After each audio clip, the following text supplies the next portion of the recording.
I have 13 years of work experience, and here I am today in 2023 sharing 13 key tips that improved my work productivity by 90%. No work mobile or cell phone.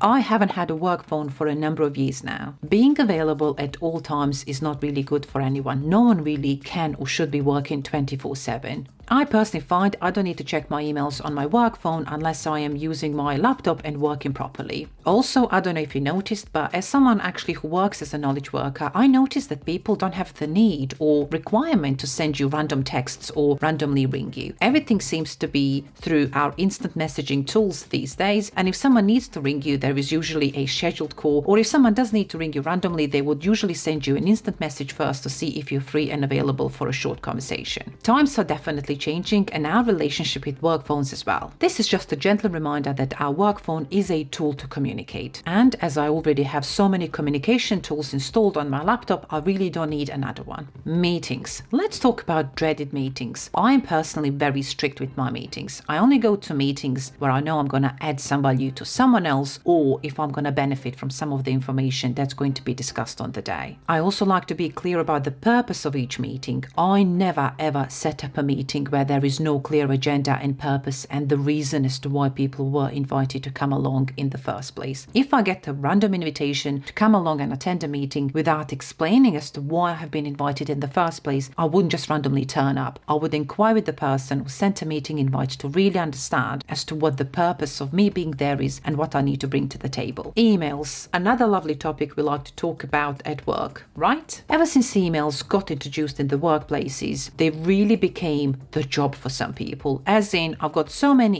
emails, I need to go through them, and we simply forgot that emails are actually used as a communication tool. Emails are not our job. I personally rarely send emails. I only send emails if there is a formal requirement to update someone and they need to use that email as evidence as to what progress has been made. I always label my email subject lines properly. I really want the person, the recipient, to understand as to what the purpose of my email is all about and what they need to do with it. So for example, you will see something along the lines of request in square brackets or update. I also avoid getting involved in email chains. If you notice there is an email chain getting formed to make a decision about something, it's best you set up a call and really make a decision as opposed to emails. It is very important not to use emails as instant messaging tools. We have instant messaging tools for that, and that's why their purpose is there for a quick, short question and answer. Whereas I notice sometimes some people go into these email chains and use emails as instant messaging tools, when in fact emails should be used carefully. Apparently 306 billion emails are sent every day,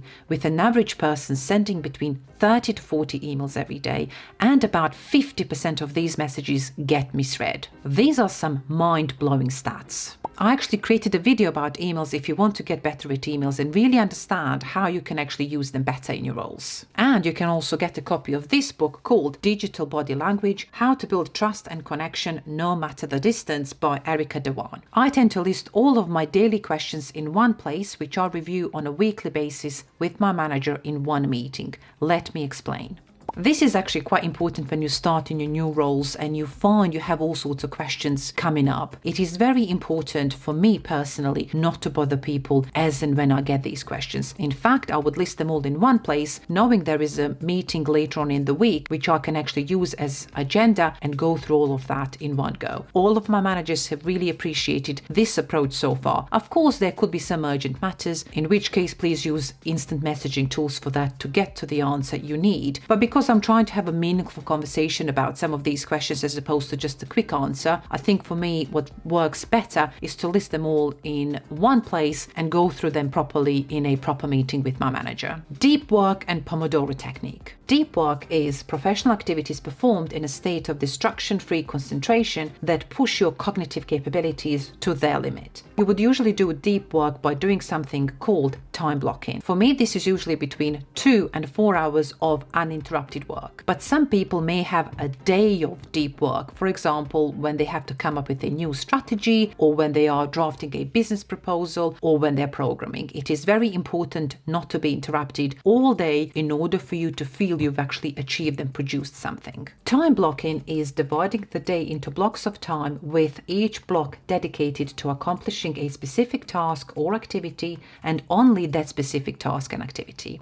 Try time blocking to focus on deep work if you juggle many different projects and responsibilities, spend too much time in reactive mode responding to email and messages only, find their day chopped up by meetings, battle constant interruptions throughout the day, and struggle to find the time and mental space for big picture thinking. And here we go, in this visual we can actually see what time blocking can do and how it can change your workday. Pomodoro technique is a technique where you work up to 25 minutes and then you have a 5-minute break. Up to 4 sessions is recommended, and then once you've done your 4 sessions, it's suggested to have a longer break in between when you can start another set. Pomodoro technique is slightly different, and I think it's perfect for those people who struggle with attention span or have to do something really quickly and focused within 25 minutes. Usually those mundane actions that often take up to 2 minutes, but we seem to delay and delay. The key message with Pomodoro technique and deep work is to simply enable you to produce work and evidence as to what you have achieved and completed. It is much more than just being super organized. During my work hours, my private phone is always on silent with all notifications turned off. Unfortunately, my private phone is on the table next to me. I have a little boy, he's 8 and he's currently in school, and I do need to have this phone next to me just in case his school calls me if something happens. If you find yourself reaching out to your phone more often than you need to and you end up opening certain apps and before you know it, you've spent 30 minutes on this particular app. There is a new app called 1sec that saves me around 20 hours every month. When you download it, you can activate it for a number of the apps you find you open more than you need to or should.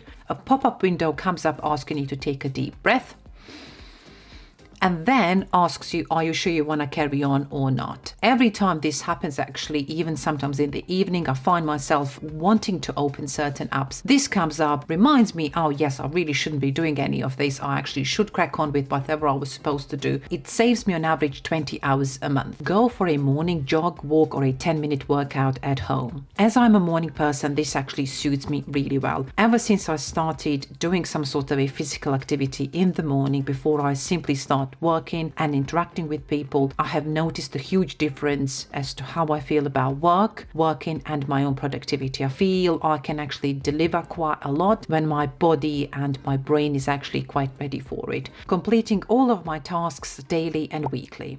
I now work as an in-house HR consultant working on a number of work packages at the same time. I use a tool called Jira to track all of my actions and progress against the same. This really helps me break down all of my actions and activities into daily and weekly tasks, which really leads to achieving that overall activity or an overall action. I operate in sprints, which means I've got monthly review periods as to how much I've actually done in 1 month. I review my action, activities and tasks on a weekly basis. Usually on a Friday, I would sit down, I would go into Jira and I would make sure all of my actions are up to date. This actually enables me to relax over the weekend, not even think about work, and simply go into the following week with ease.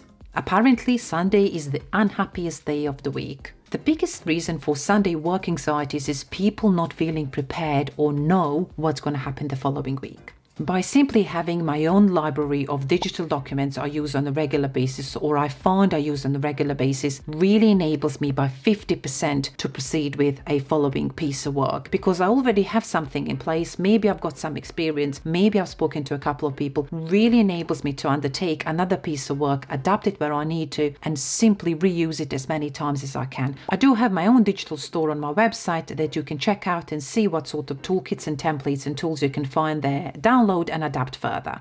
I always review and update my key achievements on my CV on a monthly basis. I find this is the one where we often overlook, and until that one day comes and we decide to start looking for new jobs, we actually don't use our CV or update. Very often people do struggle to think of their key achievements, but there is so much that we actually do achieve, and that's why it's important to have a work diary or a place where you can go and really see as to how much you have actually done. By committing to read 1 book a month has completely changed the way I absorb knowledge. I do find books really help me articulate my views and opinions, and I often refer to books in some of my business meetings I attend. Books give you lots of research, lots of data, lots of references and user stories that I have found pretty useful in my roles to date. Sleep is very important and should never be overlooked. I tend to sleep on average 8 hours every day and I wake up around 7 o'clock. And final tip is simply drinking lots of water has completely changed the way I feel. I actually wasn't a great water drinker, but I have made a conscious effort to drink a lot more water, which really helps me clear my thoughts, feel focused, and feel really healthy. I'm someone who doesn't drink alcohol. I do drink decaffeinated coffee and I do like herbal teas,